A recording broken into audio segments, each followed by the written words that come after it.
up, guys? It's your boy, Barca Boy 103. Today we're going to be doing the match preview for Barcelona versus Rayo Vallecano in La Liga. The start of the 2022-2023 season is now upon us, of course, taking place tomorrow. I am so excited, of course.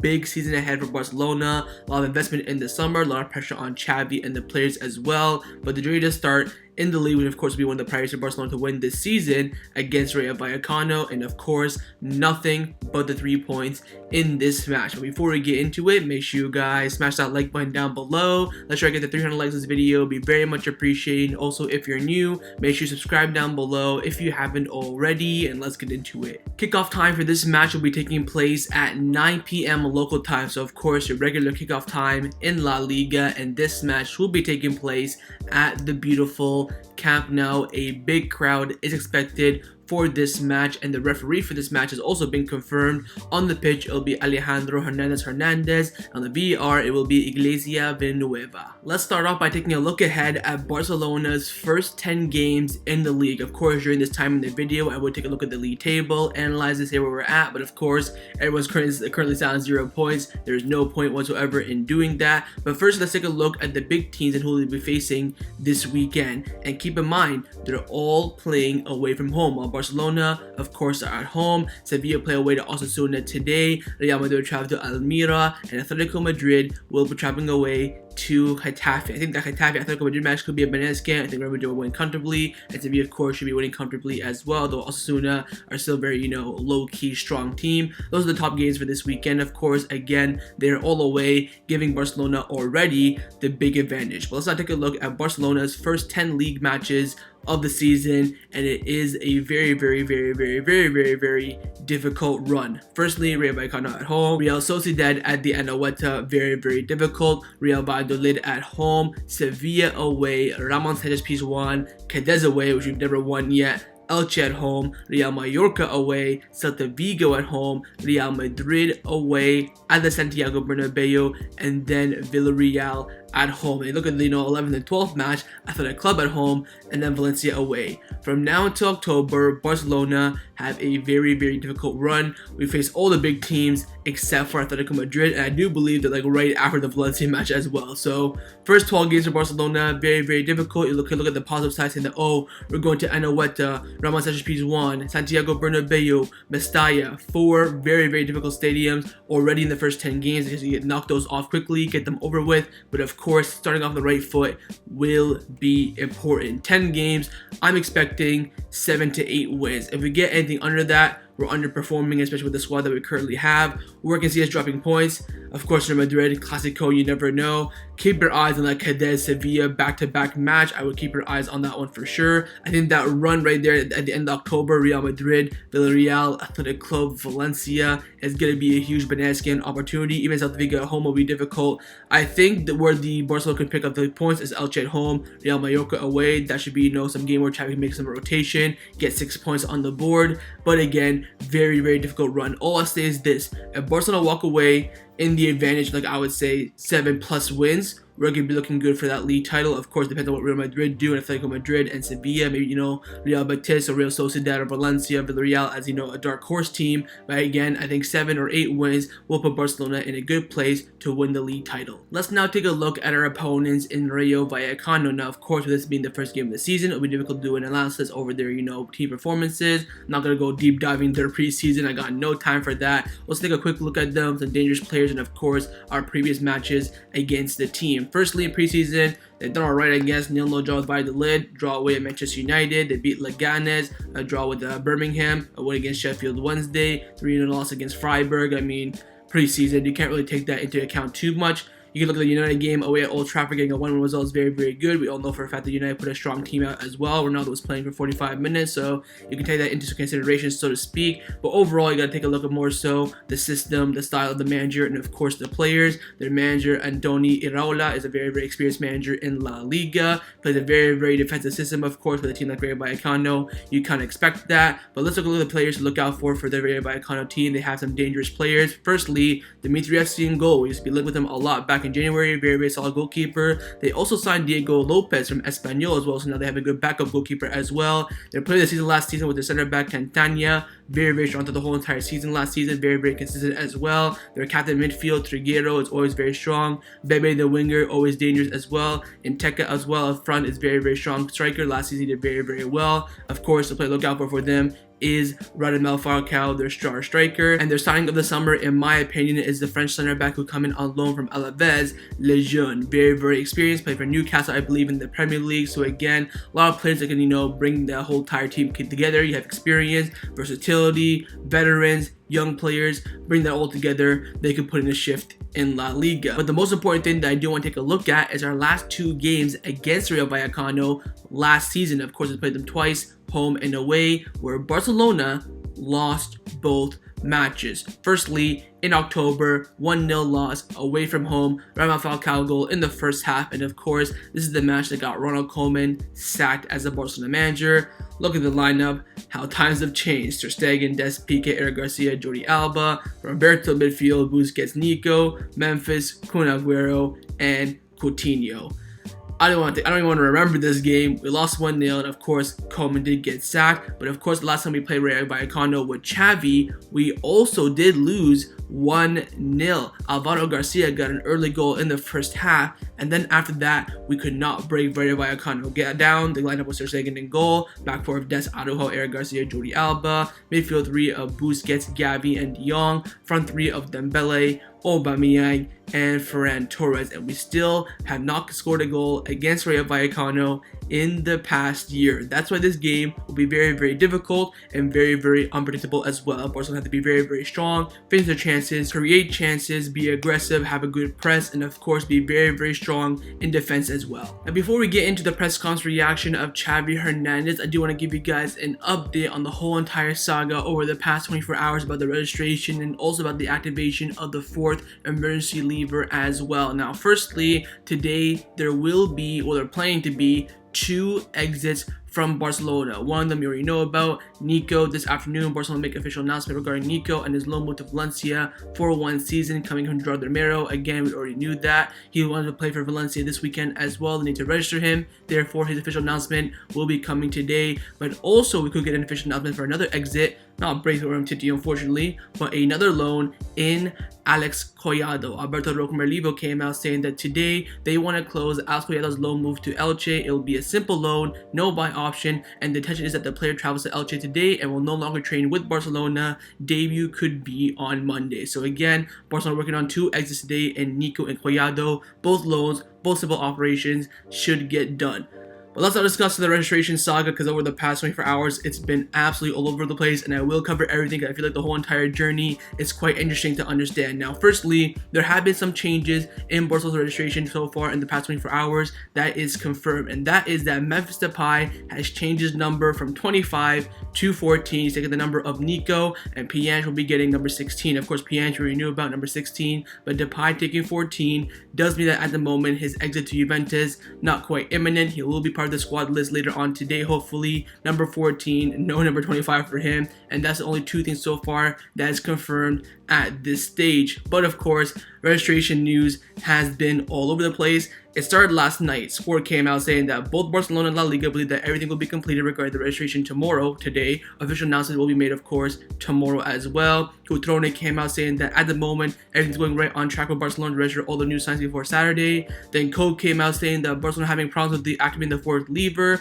blah, blah, blah. Relivo came out saying as well, problems with activating the 4th lever, no signs will be registered. Samuel Martin of ESPN came out saying that Barcelona can officially register some players, but not all 7, maybe like 2 or 3 or maybe even 4. And then Fernando Porto came out saying the activation of the lever is actually going very well. Everyone stay calm, 9% it will happen. ARA came out saying that it will be a miracle to register everyone in time by Saturday. Gerard Romero came out saying that it seems that all the Barcelona new signs will be registered before Saturday. Some could, some not, but the majority of other signs could be done before Saturday. But someone like Christensen, for example, will be completed later, because right now he's injured. Right now he's not really a priority. Now you're thinking, oh god, it's all over the place. What's gonna going to happen next. Jordan Miro came out saying that at this time the club trusted that at a minimum a significant number of signings will be registered. Work is being done to register everyone, of course. Then Kounde came out saying that Barcelona alone can register up to 4 or 5 players just from the salary reduction of course, Gerard Pique. So just by Pique reducing his salary alone, we can register 4 players, and hopefully the lever can bring in that extra 1 or 2 players that we do end up needing. Then the question has been coming around the fan base saying that, okay, if we can't register all, who do we leave out? The main name has been Christensen, because right now, of course, he's injured. Makes perfect sense. And then when Deportivo came out saying that Kessie will be willing to wait for another week if needed and not object if he's not registered for the Rayo Vallecano match, and understands that there's many midfielders but less forwards. He never thought about leaving the club. Of course, Kessie does have the option to leave this summer for free if he's not registered by today, apparently. But he said, you know what? I'm going to stay. I'll sit out a week to help out the club. No worries whatsoever. So shout out Kessie for that if that's true. But then this morning, the big news came out, of course. Barcelona, 4th lever, officially activated. The club is officially now saying that Barcelona announced the sale of the other 24.5% of Barcelona Studio to a company called Orphis Media for an amount of 100 million euros. This sale will serve to accelerate the growth of the club's digital, NFT, and Web3 strategy. So 4th lever activated. We sold now 50% of Barcelona Studios for a total of 200 million euros. Now, apparently, the owner of this company actually knows Joan Laporta very well. They're very good friends, and he also helped fund Laporta's campaign to become the president as well. So, looks like he had this one lined up. Laporta, absolute masterclass again, getting his friend to pay 100 million euros again. It will help grow Barca Studios, of course, helping with the digital aspect, NFTs, Web3. It's going to make that asset grow more. And of course, I think we do have a buyback option for that percentage of Barcelona Studios as well. Then after Lever is activated, there was a bit more positivity. Rack 1 came out, said that at Barcelona, everything's calm regarding the activation of the 4th lever. They're confident. Pique salary reduction will close, but there's still no agreement with Busquets. A lot of difficulty right now coming out about Busquets as well. Kessie came out saying that Barcelona believe that all 7 players will be registered. Cat Radio came out saying that Barcelona believe that they already activated the 4th lever, and with Pique salary reduction as well, they will be able to register everyone. And then Gerard Miro came out saying that people close to La Liga tell us that 2 people are reviewing the documents for the 4th lever. The lever alone is not enough. But with Pique's salary reduction, Barcelona will be able to register everyone. And Barcelona have already sent a draft of Pique's new contract to La Liga earlier this week. La Liga sources tell us that even with Pique's reduction, perhaps some other moves would be needed for the FFP. And from Barcelona, they tell us that there could be more movements and that there could be some more margin left over as well. So La Liga is saying that with the Pique reduction and the 4th lever, it will be good, but not quite enough. Maybe 1 player, 2 players will sit out. But from Barcelona's side, they're saying that, look, we'll be completely fine. We may even have margin left over as well. So, a bit around over the place. Kessie came out saying that Barcelona's idea is to sign Pique's new contract this afternoon with the salary reduction. With this and the 4th lever, a lot of confidence that La Liga will give the okay to register all new players. And then it came out literally 20 minutes before Xavi's press conference about which players will be excluded. And right now, the main name is Jules Kounde. Firstly, Sport broke the news saying that Jules Kounde will not be registered for tomorrow's match at the moment. He is the chosen one to be excluded. And then Alfredo Martinez came out confirming this, saying that everything indicates that Jules Kounde and possibly 1 more player, being Christensen, will not be registered for tomorrow's match. The other ones will be available. Again, for Kounde, the main reason being he's not fit. Only 45 minutes in preseason. If he's gonna be available for this match, best case scenario, he'll start on the bench and come on for the last 20 minutes. You want to waste that. You want to keep Roberto on the bench, Dembele, Raphinha, Lewandowski, maybe Kessie. We could be losing 1-0. We need that powerhouse in the midfield. So I think Kounde being left out is understandable. And then Ben Aid came out saying that all players will be registered between today and tomorrow. Now they're only studying the cases of 1 or 2 players. So what we can say right now comfortably is that Barcelona have registered Lewandowski, Dembele, Raphinha, Roberto, Kessie. I think the 2 left over right now are Christensen and Kounde. There's big question marks about them being available. And then finally, Jordan Miro came out saying that right now, the documents are being reviewed by La Liga. The club at the moment would have to leave 2 players out for tomorrow, as the 4th lever alone does not allow to register everyone. But the club believes they'll make up more salary spaces in the next hour. So again, from the club side, full confidence that everyone will be registered in time. From La Liga, they're saying they're doing quite well. They could get in maybe 1 or 2. Maybe they'll have 1 or 2 left over. But from Barcelona, they're confident that the 4th lever, Gerard Pique reduction in salary will be enough to register everyone. We'll wait and see. Of course, this will go probably until a few hours before kickoff tomorrow. Squad list will come out tomorrow as well. Most likely, I doubt Xavi will release it today after a training session. It makes no sense whatsoever. Right now, full confidence right now that we can say for sure Lewandowski, Raphinha, Dembele, them three. 1000% in. Roberto, I would say, is probably in as well. Then the 3 question marks, in my opinion, and most likely as well, are Kessie, Christensen, and Jules Kounde. We'll wait and see. The club are working very hard in the next 24 hours to make sure that everyone is included for the squad list tomorrow. Let's now get into Xavi's first press conference reaction of the season. Of course, he did his press conference this morning. He was asked a lot of questions by the media, registration, players, all over the place. Great press conference and great way to start off the season. So let's get and see what Xavi had to say. Starts by saying that we need to start the season with great enthusiasm with the new signings. It's an important test against Rayo Vallecano. The moment of truth begins tomorrow. He was asked, of course, about registration. We are very optimistic about players being registered. We have time. The club's making a great effort to make sure they all get registered in time. Then he was asked about more signings, and then more signings.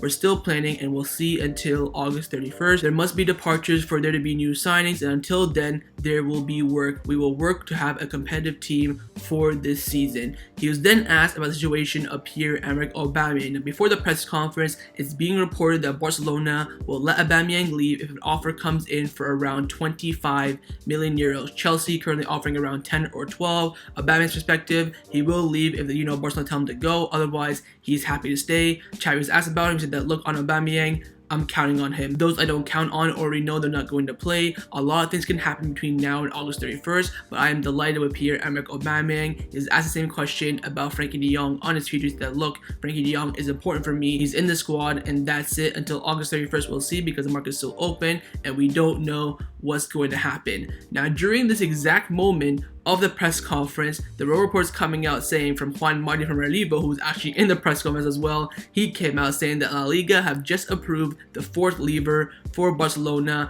Barcelona now be able to register almost all their new signings immediately. They just need to free up some salary space, and then they're almost there. Again, that salary space being Gerard Pique. So again, 99% that all players will be registered. If not, worst case scenario, we could see Kounde or Christensen sit out, but I think it's guaranteed that Dembele, Roberto, Lewandowski 1000%, Raphinha will be in the squad list for tomorrow. Now, back to Xavi's press conference, asked about, of course, new signings, i.e. Marcos Alonso. He said that we don't have Marcos Alonso, so we're talking about it. Tomorrow we'll have Alejandro Balde and Jordi Alba in the left back position. Then he was asked about Ansu Fati, saying that, look, Ansu's been under a lot of pressure over the past few years. He's got the number 10 shirt with Lewandowski and other star forwards coming in. There's a pressure relaxed now on Ansu Fati. He said that, look, Ansu Fati is a player with a different capacity that very few have. He's a very important player for us, and you could say that pressure is welcoming. He enjoys it because that's where I am as well. And Xavi also said as well that he welcomes that pressure too. He was then asked about Nico going on loan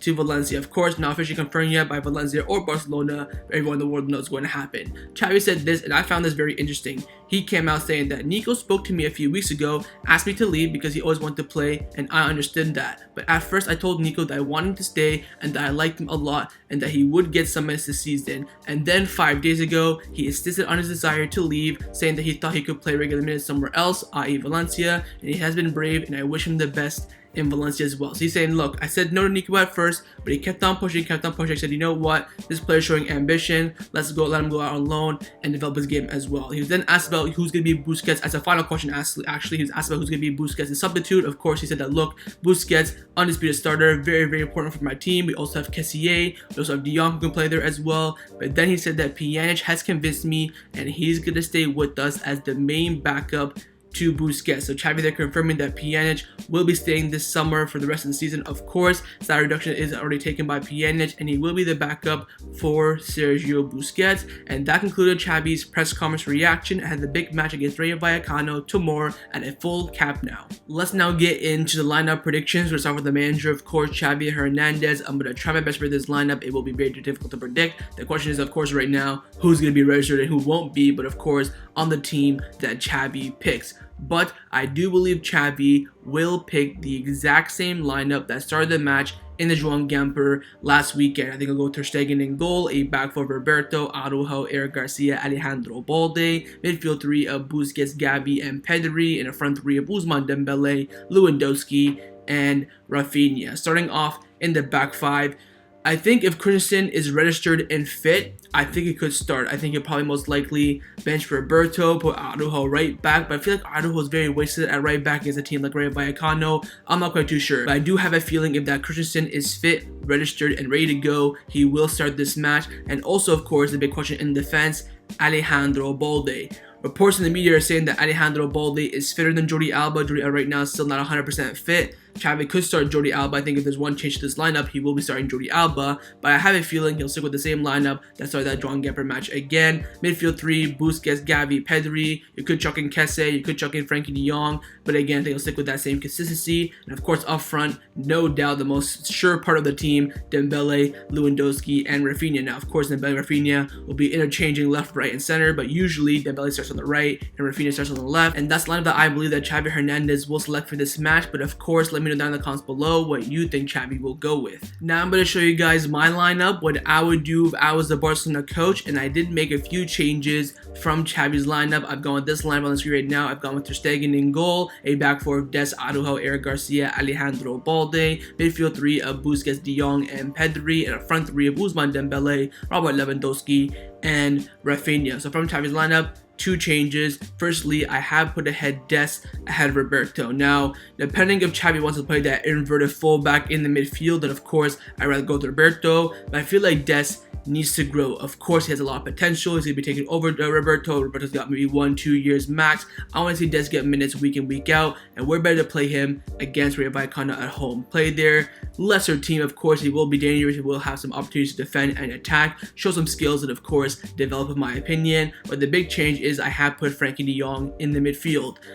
De Jong impressed me a lot against in the John Gamper match. I think he deserves to start the match after that great performance. Of course, you could go based on fitness and consistency. Gavi played more in preseason, but I feel like De Jong has a point to prove. He looks a bit angry, and I love an angry player who wants to go on the pitch and fight for the badge. And again, that second half performance from him, for me, earned his start in this match. And of course, I was thinking about changing Jordi Alba for Alejandro Balde, but I said screw it, let's keep Alejandro Balde for the banter. He will be going on loan very, very soon when Marcos Alonso is going to be signed as a Barcelona fullback. Let's play him for the first 2 games, then loan him out. That's just my opinion, and that's the line that I will select for this match. But of course, let me know down in the comments below, would you rather pick my lineup or Xavi's lineup? Time now for my score prediction. What do I believe the result will be in this match? I think it'll be very, very comfortable for Barcelona. I think Barcelona won this match by 3-0. Again, our preseason has been far better than Rayo Vallecano's against tougher teams, better squad, of course, better players, should be fitter as well. This should be a comfortable win for Barcelona. My only concern at the moment is, will we keep a clean sheet or not? I think if we can keep a clean sheet,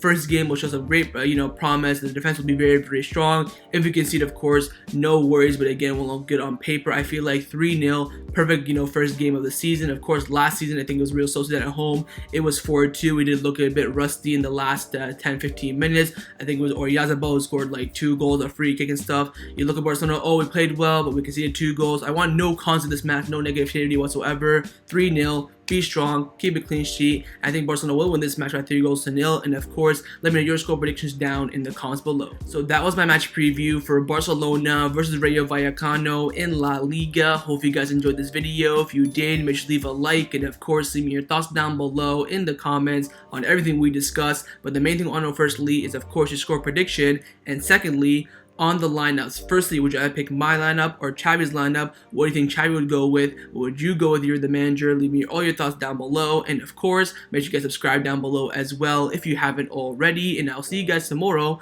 for the live watch along. Set the reminder on the screen and come and join me, watch the game with me. Follow track the match by match reviews. I'll see you guys tomorrow. Big game ahead. Start of the new era. Take care and force the Barca.